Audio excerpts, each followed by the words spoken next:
Vir Jona het alles skielik uitgeloop. Hy het gedink hy kon wegvlug van God af.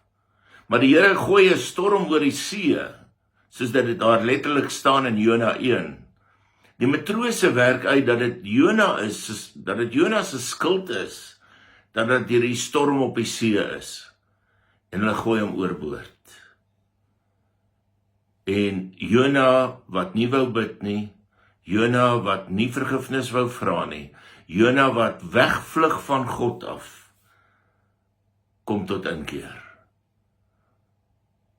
Die laaste vers van hoofstuk 1 sê, toe hy oorgegooi is oorboord, toe het God 'n vis gestuur, wat hom ingesluk het, en hy het vir 3 dae en 3 nagte in die vis se maag gebly. En Jona begin bid. In hoofstuk 1 wou hy nie bid nie.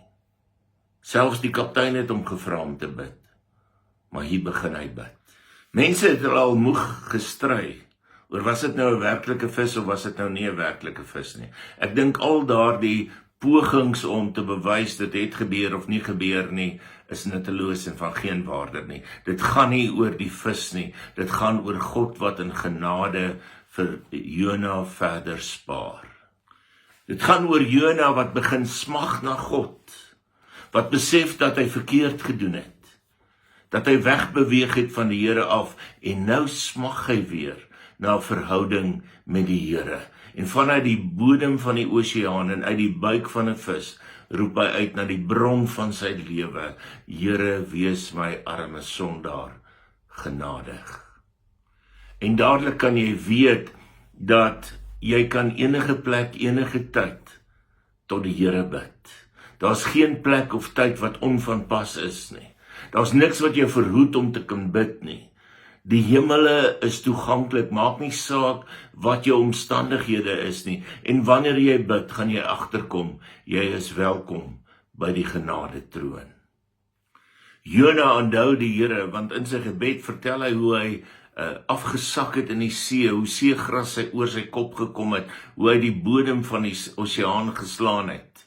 En hy besef hy's besig om te sterf, en hierdie ervaring van hom, besef hy smag na God. Hy moet terugkeer na die Here toe, en dat die Here die enigste een is wat hom kan red. Om deur 'n lewensveranderende ervaring te gaan jou nie terugbring na die Here toe nie, tensy jy die nood en gevaar erken waarin jy geestelik is. Jona het verstaan dat hy van die Here geskei is, en hy kom tot inkeer. Soos wat hy na sy asem gesmag het, smag hy nou na God. Ek het gedink, ek het uit u gesig verdwyn, sê hy in Jona 2 vers 4. Dit is die besef wat 'n mens moet maak, sodat jy 'n ware keerpunt in jou lewe kan ervaar. Soms verg dit 'n Jona-agtige gebeurtenis om ons uit ons geestelike blindheid wakker te maak. Soms is dit baie ernstige lewensveranderde gebeurtenisse wat oorverdowend tot jou skree, sodat jy weer die Here sal soek. Dis 'n belangrike boodskap wat jy moet raak sien in Jona 2. Dis nie te laat om na God terug te keer nie. Jona het God se roeping heeltemal verwerp. Hy het God verwerp. Hy het op die punt gewees dat hy totaal ongehoorsaam aan die Here sou wees. En God gebruik 'n verskeidenheid gebeurtenisse om Jona terug te roep om weer in 'n verhouding met hom te staan. En dit was nie te laat vir Jona nie, dit is nie te laat vir enigeen van ons nie. En is ook nie 'n kwessie van hoe opstandig jy was nie. Dis 'n kwessie van hoe lief God sy mense het. En nie wil hê dat enigeen van ons die ewige straf moet ondergaan nie. Jona besef, dis nie te laat nie. Al flits sy lewe voor sy oë verby. En hy bid, en sy gebed het 'n dringendheid. Anders as hierdie dikwels vroom godsdienstige retoriek. By hom is daar egte berou. Jona was amper dood in die see, net God kon hom red. Ons is dood in ons sondes, net God kan ons red. God wat die mag het om dan uiteindelik met die vis te praat, en vir hom te gaan sê om Jona uit te spoeg, het die mag om jou te red van ewige vernietiging. Jesus praat oor hierdie geval in Matteus 12, daarvan vers 38. En hy verwys na Jona wat 3 dae en 3 nagte in die maag van die groot vis was. En baie duidelik, die teken van Jona is dat die plek van dood 'n plek van bevryding geword het. Niemand kan verwag om so lank in 'n vis te oorleef nie. Jona is in die see gegooi en hy het nie verdrink nie. Jesus wys na die teken van Jona as 'n teken van sy eie werk. En dan benadruk hy dit dat hy groter is as Jona.